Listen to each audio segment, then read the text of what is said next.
2:44 de la tarde y en el seriado de esta semana nos hemos dedicado a descubrir esas transformaciones sorprendentes que han implicado procesos o, en el caso de hoy, una ciudad, y se trata de la ciudad de Nueva York, hoy 11 de septiembre, 19 años después de la tragedia. Recordemos algunos de los titulares tras ese día.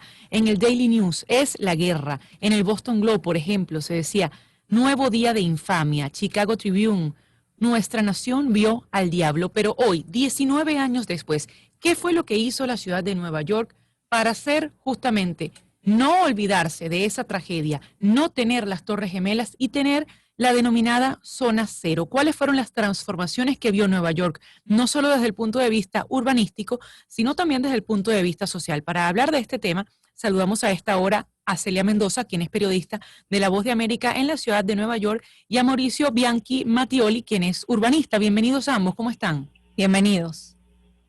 Muchas gracias, buenas tardes. Vamos a empezar saludando a Celia, quien es corresponsal de La Voz de América en la ciudad de Nueva York. Celia, ¿cuál ha sido la transformación desde el punto de vista social y justamente desde el punto de vista de la adaptación de los neoyorquinos después de una tragedia como esa? Bueno, realmente yo creo que lo más importante fue poder determinar cómo iban a moverse después de lo que sucedió, cuál era el futuro. Hay una frase que se escucha mucho y es New York Tough, que significa los neoyorquinos son fuertes, y era el momento de demostrarlo, y creo que esa fue una de las principales iniciativas. Pero al mismo tiempo Nueva York se convirtió en el punto clave en el que el resto del país logró enfocarse en medio de esta tragedia, en el que también los neoyorquinos, y en ese momento el alcalde era el alcalde Giuliani, se convirtieron en la imagen de un proceso de reconstrucción, pero al mismo tiempo de unidad. El tema de qué sucedió en los días después de esta tragedia fue crucial para lo que vino en las décadas que se han venido dando desde entonces, de la reconstrucción, no solamente física de esta zona, la zona cero, pero también la reconstrucción social, de credibilidad, de que la gente volviera a transitar por estas calles, de que estas estaciones de trenes que estaban en los alrededores fueran reconstruidas, y cada pedacito se convirtió en algo que tocó a los neoyorquinos y que hoy los sigue movilizando. De hecho, en medio de esta pandemia de coronavirus, que se cuestiona mucho lo que está viviendo Nueva York, se refiere la gente definitivamente a ese punto en la historia de la ciudad. Mauricio, también tenemos en línea a Mauricio Bianchi Mattioli, él es arquitecto graduado en Columbia. ¿Cómo fue ese proceso para desarrollar el plan? ¿Había una conmoción general, prácticamente un cráter, escombros? ¿Cómo, pasado el tiempo, logran acordar qué va a sustituir o qué va a estar en ese espacio? Sobre todo una ciudad caracterizada por sus rascacielos, y dos de los más importantes desaparecen de una noche a la otra. Sí, la verdad que fue un proceso muy interesante también en términos de arquitectura, porque tras lo que ocurrió, se organizó un concurso internacional muy importante donde invitaron a los arquitectos más famosos en ese momento, que incluían a Shigeru Ban, a Foster and Partners, Libeskind, a Richard Meyer, a Rais Harumemoto, Stephen Hall. Y la verdad que se crearon unos proyectos muy, muy importantes en este concurso. El ganador fue Daniel Libeskind, que también tiene un estudio en Nueva York. Y de verdad que fueron proyectos muy teoréticamente y con un valor arquitectónico muy grande. Lastimosamente, a través de políticas de la ciudad, el proyecto requería también de private investors, que son developers. Se decidió hacer un cambio grande en el proyecto en sí, y construyeron la torre existente, que es una torre de SOM, Skidmore, Owens & Merrill. Mi opinión personal es que la torre existente, la verdad, no cuenta con el valor arquitectónico que debería, como decimos, difundir lo que pasó, representar lo que pasó en ese momento. Desde el punto de vista de tus estudios, ¿por qué? ¿Por qué crees que no representa? La torre, o sea, si comparas las propuestas que hicieron todos estos arquitectos y la propuesta ganadora de Libeskind, tenía un valor arquitectónico mucho más interesante, mucho más pensado, mucho más teórico.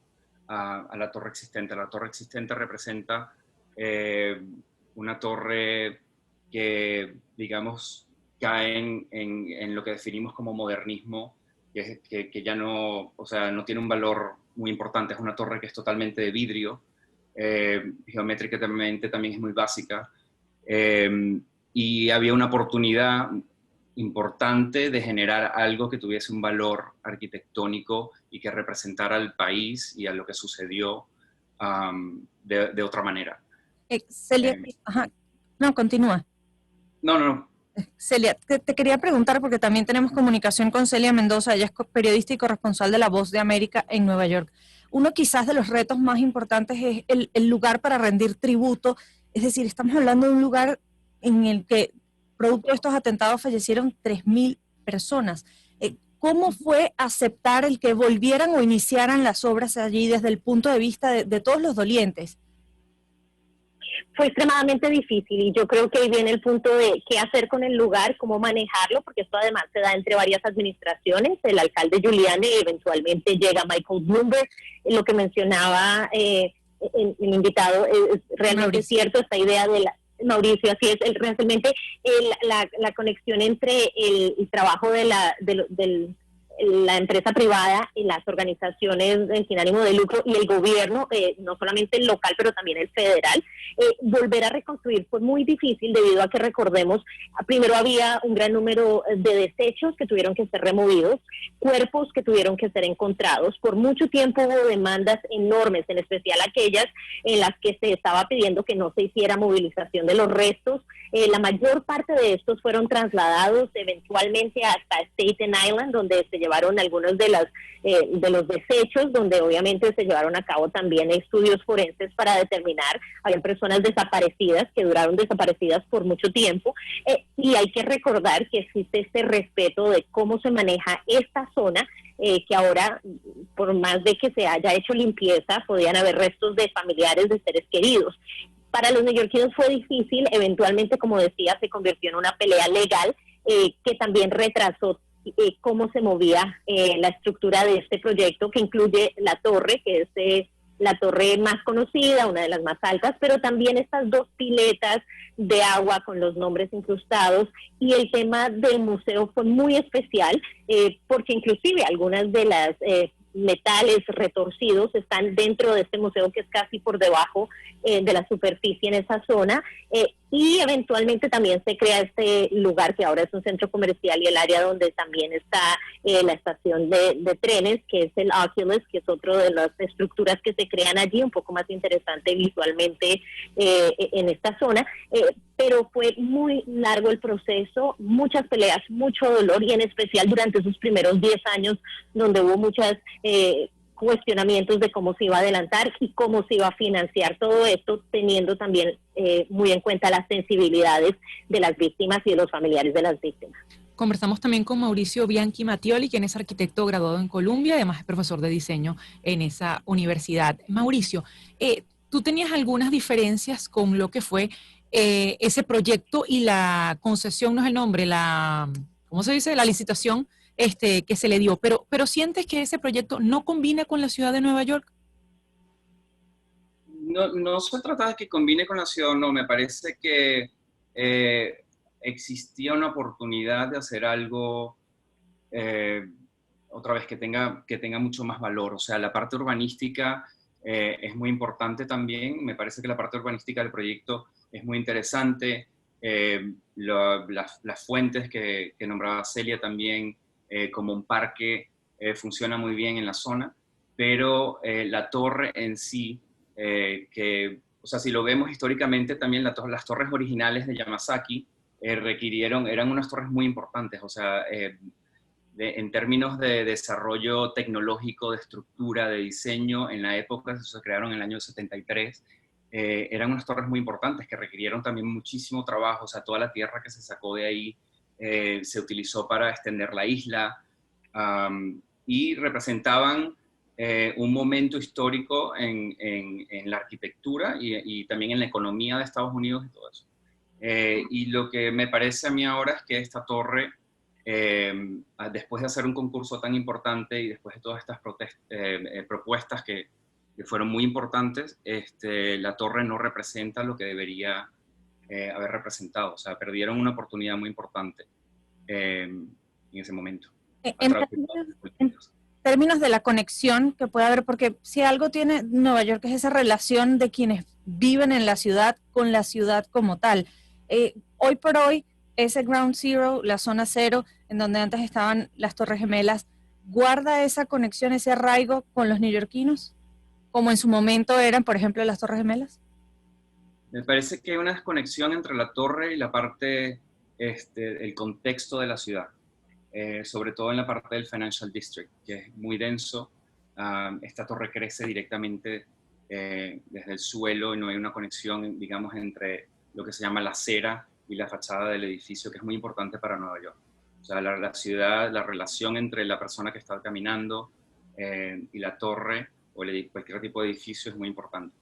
En términos de la parte urbanística que nombraba antes, como el parque en sí, me parece que sí. O sea, lo que crearon ahí, hay un ambiente o sea, lo sientes, el recuerdo de lo que existía, lo que sucedió, pero la torre en sí, que es el World Trade Center One, o sea, hay otras torres también que son muy importantes, pero a mí me parece que esa torre no tiene el valor requerido ni la conexión urbanística con la parte de la ciudad. Hablaba Mauricio Bianchi Matoli, quien es arquitecto graduado en Columbia y además profesor de diseño allí mismo. 2:56 y estamos casi cerrando. Celia nos acompaña aún. Celia Mendoza es corresponsal de La Voz de América en la ciudad de Nueva York.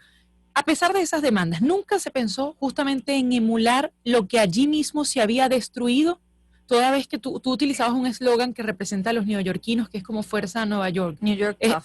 Exactamente, para así representar esa interés de enfrentarse al terrorismo y decir, estamos vivos. ¿No se pensó nunca en un proyecto diferente que quizás volviera a poner lo que se había destruido?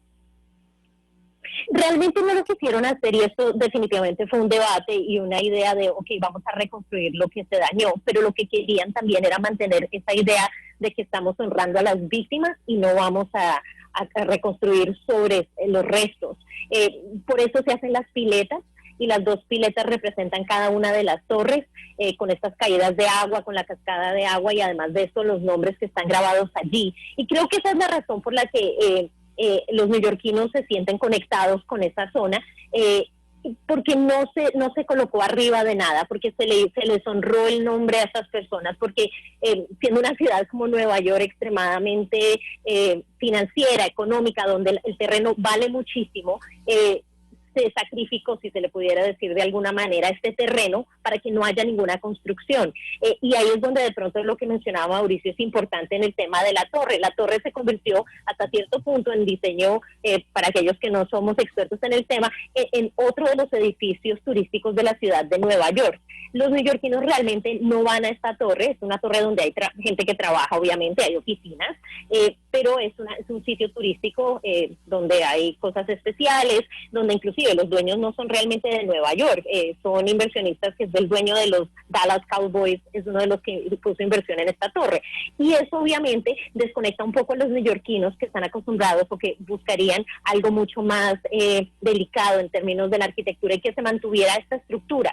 Este edificio es de la nueva tendencia de edificios que vemos en la ciudad de Nueva York, donde los vemos en otras zonas donde hay más vidrios, pero muy distinto a estos tradicionales de la ciudad, que son más clásicos y que tenían algunos detalles. Y creo que ahí es donde de pronto hay una desconexión con ese edificio en particular y por lo mismo la gente se siente más conectada con estos dos espacios vacíos donde están las piletas y donde sienten que realmente se le paga ese tributo a las personas en vez de reconstruir dos torres directamente en esta zona. Muchísimas gracias a ambos. Lamentablemente se nos acabó el tiempo. Hablaba Celia Mendoza, corresponsal de La Voz de América en la ciudad de Nueva York, y Mauricio Bianchi Matoli, arquitecto graduado en Columbia, además de profesor de diseño en esa casa de estudios. Gracias a ambos. 2:59 de la tarde. En 5 sentidos.